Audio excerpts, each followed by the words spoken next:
enfrentando bíblicamente la amargura. La amargura, ¿cómo enfrentarla bíblicamente? Vamos a poner en pantalla la lectura para que ustedes también puedan leer con nosotros allí. Dice así la palabra del Señor. No paguéis a nadie mal por mal, procurad lo bueno delante de todos los hombres.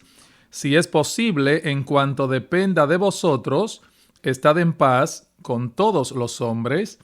No os venguéis vosotros mismos, amados míos, sino dejad lugar a la ira de Dios, porque escrito está: mía es la venganza, yo pagaré, dice el Señor. Así que si tu enemigo tuviere hambre, dale de comer, si tuviere sed, dale de beber, pues haciendo esto, ascuas de fuego amontonará sobre su cabeza. No seas vencido de lo malo, sino vence con el bien el mal. En este pasaje, el apóstol Pablo está dando por sentado que muchas veces los creyentes seremos dañados y maltratados injustamente y que en medio de tales situaciones, pues seremos tentados a reaccionar con amargura y tentados a devolver mal por mal. Los cristianos no somos inmunes al sentimiento de amargura, eso es importante aclararlo. No somos inmunes a ese sentimiento de impotencia y de resentimiento que surge cuando alguien nos ha hecho mal y no recibe su merecido. Pero, hermanos, el mandato bíblico es claro y contundente. No paguéis a nadie mal por mal. En Mateo capítulo 5, versículo 44, Cristo ordena: amad a vuestros enemigos, bendecid a los que os maldicen, haced bien a los que os aborrecen y orad por los que os ultrajan y os persiguen. Ahora, yo me pregunto, hermanos, cuando el Señor Jesucristo pronunció estas palabras en el Sermón del Monte, ¿conocía Él el caso de aquella esposa cristiana que tiene que tratar con un marido incrédulo, desconsiderado, necio, cruel, día tras día, mes tras mes, año tras año? ¿Conocía Cristo el caso de esos padres que sufren profundamente la terrible ingratitud de uno de sus hijos? ¿O el de ese empleado cristiano que tiene que soportar a un jefe iracundo, intolerante, que para colmo de males no paga bien y exige mucho? ¿Conocía al Señor Jesucristo el de aquel otro hermano que ve con impotencia cómo alguien se ha dado a la tarea de esparcir rumores falsos en su contra y que mucha gente está comenzando a creer? Sí, hermanos, Él conocía no solamente todos estos casos, sino muchísimos otros, aún más graves y que nosotros no podemos enumerar aquí. Sin embargo, aún así, Cristo nos dice: amad a vuestros enemigos. Antes que albergar amarguras y resentimiento en el corazón contra aquellos que nos hacen mal, el Señor nos manda a amarles y hacerles bien. No importa qué tan grande sea el mal recibido, la respuesta del cristiano siempre debe ser el amor, nunca la amargura, nunca el resentimiento. Ahora, hermanos, debo aclarar algo. Esto es fácil de decir, pero difícil de practicar. Fácil de decir, pero qué difícil es de practicar. Sobre todo en aquellos casos donde el daño ha sido irreparable y la persona en cuestión parece estar tranquila y campante, sin recibir ninguna consecuencia por sus actos. La pregunta es: ¿cómo podemos enfrentar nosotros la amargura y el resentimiento en medio de situaciones como estas? ¿Cómo enfrentar el maltrato, las injusticias que se cometen contra nosotros, de modo que podamos reaccionar como cristianos, como hijos que somos de ese Padre que hace salir su sol sobre malos y buenos, que hace llover sobre justos e injustos? ¿Cómo? Bueno, ese es el tema que vamos a continuar analizando en la tarde de hoy. Recuerden, hermanos, que la semana pasada, en nuestro estudio anterior, estuvimos hablando de lo que es la amargura. Decíamos que la amargura es el resultado de reaccionar incorrectamente a una herida. Luego les expliqué cuáles son los síntomas de una persona que está amargada: chismes y murmuración, quejas, deseo de venganza, falta de gozo, autocompasión, etc. He ahí cuáles son los compañeros de la amargura. Ella nunca viene sola, la amargura. Por eso, la amargura no solamente corroe el corazón del que la guarda, sino que también es capaz de contaminar a todo el que está a su alrededor. Por eso el autor de Hebreos nos dice que contamina a muchos la amargura. O sea, la amargura es un ácido. Muchos pueden ser contaminados. ¿Cuándo? Bueno, cuando la amargura del otro se convierte en mi amargura. O sea, la amargura tiene un efecto multiplicador, es la idea. Y hoy yo quisiera continuar tratando con este tema y enfocar la amargura desde el punto de vista del espíritu vengativo a la luz de lo que nos dice Pablo en el texto que leíamos al principio. Pero antes de entrar en sí en este pasaje, lo primero que quiero que veamos, hermanos, es el proceso que ocurre dentro de nosotros cuando sufrimos injustamente. Verán que se trata de un proceso que puede hacer brotar en nuestro corazón la hierba mala de la amargura, siempre y cuando no la manejemos bíblicamente. Ok, ¿cuál es el proceso que se da dentro de nosotros cuando se nos trata injustamente? Hermanos, quiero que por favor traten de prestarle mucha atención a esto que voy a explicar, porque es sumamente importante y nos va a hacer mucho bien para entender este asunto. ¿Cuál es el proceso? Repito, el proceso que se da dentro de un ser humano cuando se le trata injustamente.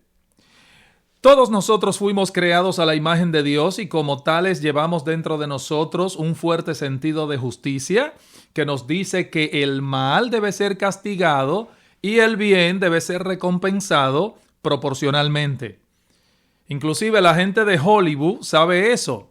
Y por eso ellos pueden producir películas tan taquilleras, porque ellos saben que el espectador se va a identificar tanto con la trama cuando un individuo sufre injustamente. O sea, en lo más profundo de nuestro corazón, nosotros sentimos que hay algo que debe suceder allí. El mal debe ser castigado y el bien recompensado, y debe ser proporcionalmente. Ahora, si le añadimos a esto la realidad de que nosotros pertenecemos a una raza caída, a una raza de gente orgullosa, a una raza de gente centrada en sí mismo, el asunto se complica todavía más.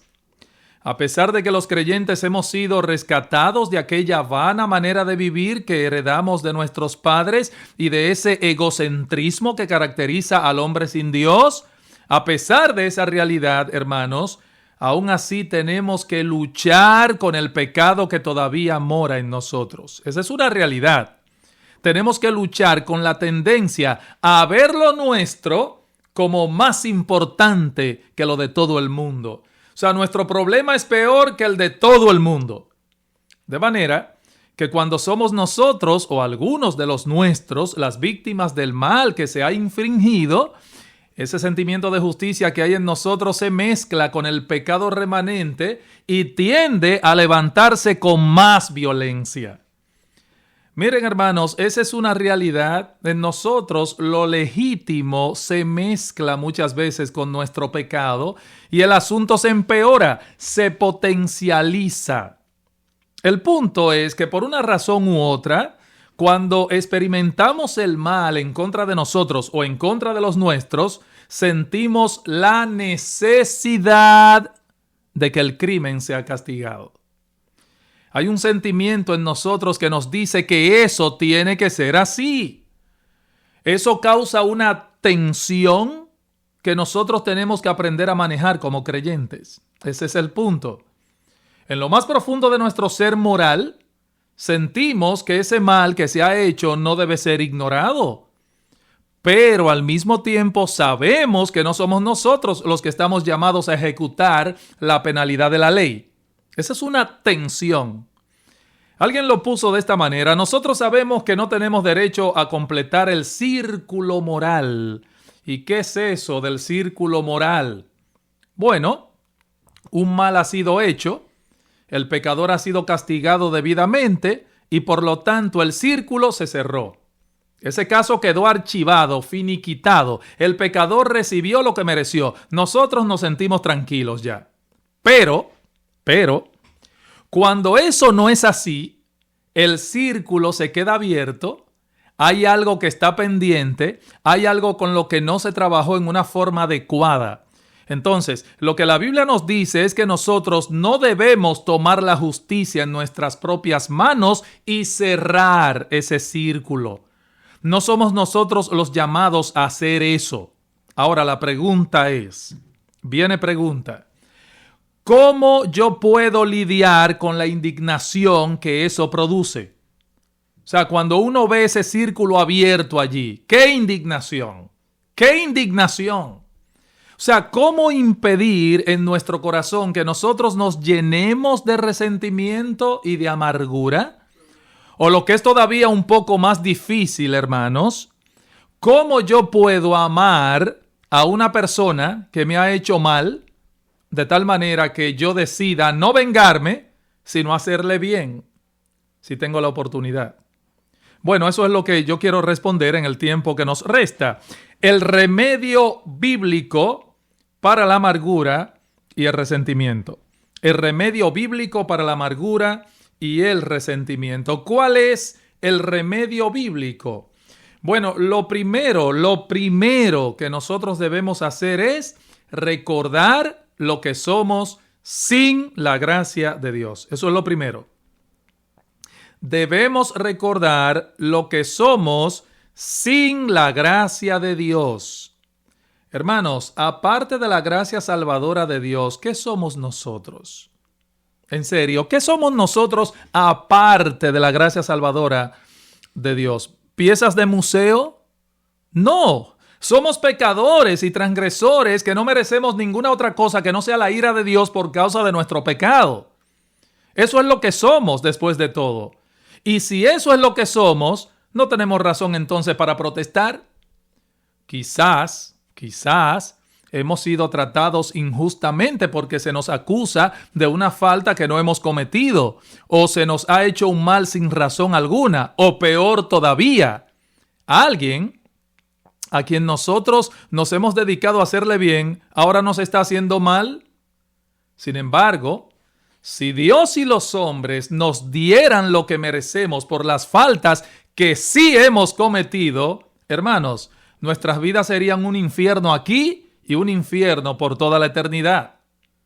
Sí, tal vez no somos culpables de lo que se dice de nosotros, pero en nosotros mismos, sin la gracia de Dios, somos peores que lo que cualquier persona pueda pensar o decir de nosotros. Hermanos, nosotros debemos creer lo que la Biblia dice que somos sin la gracia de Dios y debemos meditar en eso continuamente, sobre todo cuando somos objeto de maltrato, de injusticia. Es un asunto de fe. Nosotros hacemos mucho énfasis en la fe que necesita el pecador para ser salvo, y eso no está mal, eso está bien. Pero hermanos, no debemos perder de vista la fe que necesitamos ahora que somos salvos. Si queremos crecer en santidad, si queremos madurar como creyentes. Así que las mismas cosas que creímos cuando vinimos a Cristo, debemos seguirlas creyendo día a día y aplicarlas en el momento preciso para luchar contra las tentaciones. ¿Tú has sido tratado injustamente y el individuo parece que se ha salido con la suya y no ha recibido lo que en verdad merecía? Mi hermano, ejerce fe. Ejerce fe en lo que la Biblia dice que tú eres sin la gracia de Dios. Te han tratado injustamente por algo que no has hecho. Sí, es verdad. No obstante, tampoco has recibido lo que justamente tú mereces por muchas cosas que tú sí has hecho. Piensa en eso. Si no fuese por la pura gracia de Dios, no podríamos hoy, hermanos, disfrutar de muchas de las bendiciones que nosotros recibimos de su mano. Y de manera especial la bendición de conocer a Cristo y ser hijos de Dios. ¿Eso lo merecíamos? ¿Lo merecemos? No. Dios lo da de gracia. Ahora bien, eso todavía no elimina el problema que planteamos al principio. El círculo moral sigue abierto. ¿Qué problema? El malhechor no ha recibido lo que merece y nosotros seguimos luchando con un sentido de indignación producido en parte por la imagen de Dios en nosotros.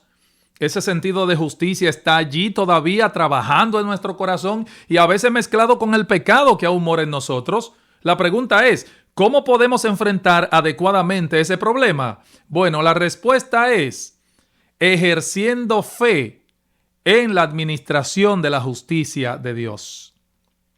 Y ahí está nuestro siguiente encabezado, ejerciendo fe en la administración de la justicia de Dios. Romanos 12:19. Vean otra vez el texto que leíamos al principio. Romanos 12:19 dice: No os venguéis vosotros mismos, amados míos, sino dejad lugar a la ira de Dios, porque escrito está: Mía es la venganza, yo pagaré, dice el Señor. Y lo he subrayado a propósito ahí en sus pantallas. Dice: dejad lugar a la ira de Dios, porque Él dice: mía, de Él es la venganza, yo pagaré, dice el Señor. O sea, ¿qué es lo que Pablo está diciendo aquí? Pablo nos dice aquí que la venganza le pertenece al Señor. Que Dios, Él se encargará en su momento de que cada quien reciba lo que merece, incluyéndote a ti, incluyéndome a mí. Algún día, hermanos, todo hombre recibirá lo que merece. Otra vez dice el texto: mía es la venganza, yo pagaré, dice el Señor. O sea, Él se encargará de cerrar el círculo moral de todos los casos y nuestro sentido de justicia quedará totalmente satisfecho. No tenemos que tomar la justicia en nuestras propias manos. Dios nos dice que podemos descansar tranquilos sabiendo que Él se encargará. Por eso, quiero que noten que Pablo nos dice en el versículo 19, ahí mismo, ese que les puse en pantalla, que nosotros debemos dejar lugar para la ira de Dios. Dejen lugar. Cuando tomamos venganza por nosotros mismos, estamos sustituyendo la ira de Dios por la nuestra. No estamos dejando lugar entonces para la ira de Dios. Y lo que es todavía más terrible, hermanos, lo que es todavía peor, cuando hacemos eso, estamos dudando de la justicia de Dios. Estamos poniendo en duda la justicia de Dios. Cuando tomamos la venganza en nuestras propias manos y damos rienda suelta a nuestra amargura, a nuestro resentimiento, estamos actuando como paganos, estamos actuando como impíos. Estamos actuando en incredulidad. ¿No estamos confiando en la promesa que Dios nos ha dado? ¿O tú no le crees que lo que Dios dice ahí en su palabra es verdad? ¿Tú no crees en esto de que Él dice: mía es la venganza? Tú quieres resolverlo tú. A Dios que se ponga a un lado. Es una falta de respeto. Sí, yo sé que te han tratado injustamente, dice Pablo. Yo sé que esa persona merece ser castigada por lo que te ha hecho. Y yo sé que aún no ha recibido su merecido. Pero no te corresponde a ti, manita, aplicar el castigo. ¿Sabes por qué? Dice Pablo. Porque Dios puede ver el mal desde todos los ángulos. Miren, nosotros tenemos una visión de túnel. Nosotros vemos una parte del problema. Somos seres limitados, hasta en ese sentido. Ahora, cuando Dios va a tratar con un problema, Él sí lo ve desde todos los ángulos, desde todas las perspectivas. Por ejemplo, Dios ve lo que el individuo hizo. Y no solo eso, Él ve las motivaciones de su corazón, cosa que tú y yo no podemos ver. Dios ve el pensamiento perverso que tuvo y lo va a juzgar. Dios ve las maquinaciones que tuvo. Él lo ve todo. Pero eso es Dios, no tú, no yo. Entonces, cuando Dios, que ve todo desde todos los puntos de vista, cuando Dios aplique su justicia, créanme, mis hermanos, créanme, Debes ejercer fe en esto que te estoy diciendo. Créeme que será una justicia cabal y perfecta. Cabal y perfecta. Una justicia que tomará en cuenta todos, absolutamente todos los aspectos del mal que ha sido hecho. Eso no lo puedes hacer tú. Eso no lo puedo hacer yo. Ahora, ¿tú crees en esa promesa? Esa es mi pregunta. Porque solamente la fe en esa promesa es lo que nos va a ayudar a vencer la amargura y el resentimiento. Él nos promete, Dios nos promete que Él se encargará de juzgar a nuestros enemigos y de darles el pago. ¿Saben para qué? Para que nosotros podamos ahora tranquilamente dedicarnos a hacerle bien. Ese es el punto. Vean Romanos 12:20. Romanos 12:20. ¿Qué dice allí? Así que, si tu enemigo tuviere hambre, dale de comer. Si tuviere sed, dale de beber. Pues haciendo esto, ascuas de fuego amontonarás sobre su cabeza. O sea, Él te dice, mira, deja lugar a la ira mía. Déjame eso a mí. La parte que te toca a ti ahora, de este lado del cielo, es hacerle bien, si tienes la oportunidad. Así que dedícate tranquilamente a hacerles bien, que yo me encargo del resto, hijo mío. La otra parte me toca a mí, no a ti. Eso es lo que Dios está diciendo aquí en su palabra. Esa fue la forma inclusive como nuestro Señor Jesucristo lidió con este asunto y de paso nos enseñó y nos dejó un ejemplo que nosotros debemos copiar. Dice la Biblia que Él nos dejó ejemplo para que sigamos sus pisadas. ¿Saben una cosa, hermanos? En toda la historia humana,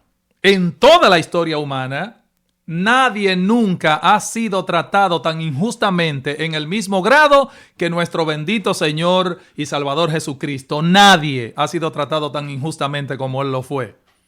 Recuerden, Él era sin pecado. Él nunca dañó a nadie. Por el contrario, Jesús se dedicó activamente a buscar el bien de otros, hasta el punto de dar su vida por personas que no lo merecían en absoluto. Nadie ha merecido nunca más honor que Jesús, y nadie ha sido ni será nunca más deshonrado que Él. Si había alguien entonces que tenía todo el derecho a sentirse amargado, desilusionado, deseoso de venganza, era Cristo. Pero ¿cómo enfrentó Él esta situación? Primera de Pedro capítulo 2. Véanlo aquí, no estoy inventando, no son mis palabras, son las palabras de Dios. Primera de Pedro 2, 22 al 23. Miren cómo Cristo lidió con esto. Dice, el cual no hizo pecado, ni se halló engaño en su boca, quien cuando le maldecían, no respondía con maldición. Cuando padecía, no amenazaba, sino que encomendaba la causa al que juzga justamente. Noten esta última parte. Él encomendaba la causa al que juzga justamente. Cristo sabía que en ese momento Él no debía vengarse de todos aquellos que le estaban haciendo mal. Y en cambio, lo que hizo fue encomendar su causa en las manos de Dios. Él descansó tranquilo en la justicia de su Padre. Padre, perdónalos porque no saben lo que hacen. Precisamente por eso, mientras lo abofeteaban, mientras lo escupían, mientras lo golpeaban con una caña, mientras lo clavaban una corona de espina, Cristo decía, Padre, perdónalos, ellos no saben lo que hacen. Ah, pero pastor, sí, pero eso fue Cristo. No, mi hermano, si tú eres creyente, ¿sabes qué? Él espera de ti que lo imites en esto. Mira lo que sigue diciendo Primera de Pedro, capítulo 2. Ahora versículos 19 al 20. Dice, porque esto merece aprobación si alguno a causa de la conciencia delante de Dios sufre molestias padeciendo injustamente, pues ¿qué gloria es si pecando sois abofeteados y lo soportáis? Mas si haciendo lo bueno sufrís y lo soportáis, esto ciertamente es aprobado delante de Dios, pues para esto fuisteis llamados, porque también Cristo padeció por nosotros, dejándonos ejemplo para que sigáis sus pisadas. Fíjense, Cristo conquistó la amargura descansando en la justicia de Dios, encomendando su causa al que juzga justamente. Y eso es exactamente lo que Él espera que tú hagas. ¿Sabes qué? Mi hermano, mi hermana, algún día se hará justicia. Algún día se hará justicia y nosotros descansaremos tranquilos, no porque nos alegraremos de ver venir el mal sobre aquellos que nos hicieron mal, no, sino porque nuestro sentido de justicia quedará plenamente satisfecho y porque veremos la gloria de Dios manifestada en sus justos juicios. Mira lo que dice 1 Tesalonicenses, 2 Tesalónica, capítulo 1, versículos 6 al 10. Dice Pablo allí en 2 Tesalonicenses 1, 6 al 10.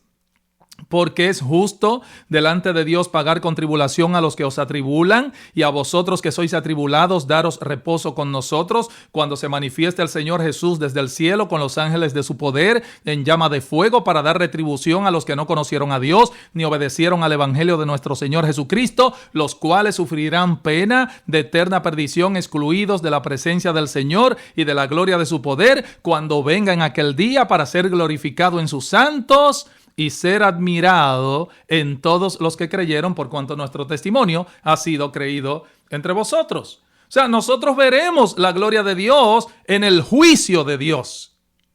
Quizás para mí, y ya estamos terminando, hermanos, la ilustración más impactante a mi juicio de esta enseñanza es la que podemos ver en Apocalipsis. Vamos a Apocalipsis 18 y lo pondremos en pantalla. Apocalipsis 18, versículo 20. Repito, esta es la mejor ilustración, la más impactante de esta enseñanza que estoy haciendo aquí. Dice Apocalipsis 18:20, alégrate sobre ella, cielo, y vosotros, santos apóstoles y profetas, porque Dios os ha hecho justicia en ella. Apocalipsis 19, versículos 1 al 2. Después de esto oí una gran voz de gran multitud en el cielo que decía, aleluya, salvación y honra y gloria y poder son del Señor Dios nuestro, porque sus juicios son verdaderos y justos, pues ha juzgado a la gran ramera que ha corrompido a la tierra con su fornicación y ha vengado la sangre de sus siervos de la mano de ella. Mía es la venganza, yo pagaré, dice el Señor. Hermanos, nosotros podemos tranquilamente dedicarnos a hacerles bien a los que nos hacen mal, sin amarguras, sin resentimientos, encomendando nuestra causa al que juzga justamente. Así que, dice Pablo, si tu enemigo tuviere hambre, dale de comer. Si tuviere sed, dale de beber, que Dios completará el círculo moral. Dios lo va a hacer. No trates de hacerlo tú, porque lo vas a dañar. Lo vas a dañar y feo que lo vas a dañar. Si asumes esa posición, te llenarás de amargura, te llenarás de resentimiento y no estarás actuando como se supone debe hacerlo un cristiano. ¿Qué dice el versículo 20 de Romanos 12 ahí mismo? No seas vencido de lo malo, sino vence con el bien el mal. Pues haciendo esto, ascuas de fuego amontonará sobre su cabeza. ¿Qué significa esto? La idea aquí no es, le voy a hacer bien para que se sienta mal. No. Lo que Pablo está diciendo aquí es que cuando tú le haces bien a una persona que te ha hecho mal, posiblemente el Espíritu Santo tomará eso para hacer sentir dolor en la conciencia de ese individuo, y ese dolor en su conciencia puede ser que le traiga el arrepentimiento. O sea, que aún eso es para el bien del otro, hermanos. Esa es la visión que el cristiano tiene de la vida, o que debe tener de la vida. El problema de esa gente no es que me odian a mí. Su problema es que no conocen a Dios y van camino a una condenación eterna sin saberlo. No, el problema no es que él pecó contra mí. El problema es que me hizo eso a mí y pecó contra Dios. Su problema es con Dios. Si tú profesas ser cristiano, mi hermano, mi hermana, seguidor de Cristo, esa es la actitud. La actitud que debes asumir ante el odio de los hombres. Ellos maldicen, aborrecen, ultrajan y persiguen. Nosotros, en cambio, bendecimos, hacemos bien y oramos por ellos. ¿A cuál de los dos grupos perteneces tú? ¿Al de los que maldicen o al de los que bendicen aún a aquellos que lo maldicen? ¿A cuál perteneces tú? ¿Saben una cosa, hermanos? Una de las tragedias, diría yo, porque es una tragedia. Una de las tragedias más grandes de los seres humanos radica en el hecho de que los demás nos gobiernan. Nos movemos de acuerdo a lo que ellos digan de nosotros y la forma en que se comporten hacia nosotros. Si nos saludan con afecto, bueno, saludamos con afecto. Si nos tratan con frialdad, los tratamos con frialdad. Los demás gobiernan nuestra vida. Increíble. ¡Qué barbaridad! Tú vas dependiendo de cómo el viento te lleva. Los demás te gobiernan y tú no te das cuenta. Y lo que el Señor nos dice aquí es que si tú eres cristiano, eso no debe ser así. Debemos llegar a un punto en que los demás no nos gobiernen de ese modo. Debemos ser gobernados por un principio diferente. Ese principio es el amor, un amor que ha sido implantado en nuestros corazones por el Espíritu Santo. Ese es el que debe movernos, no los demás. Que el Señor nos bendiga.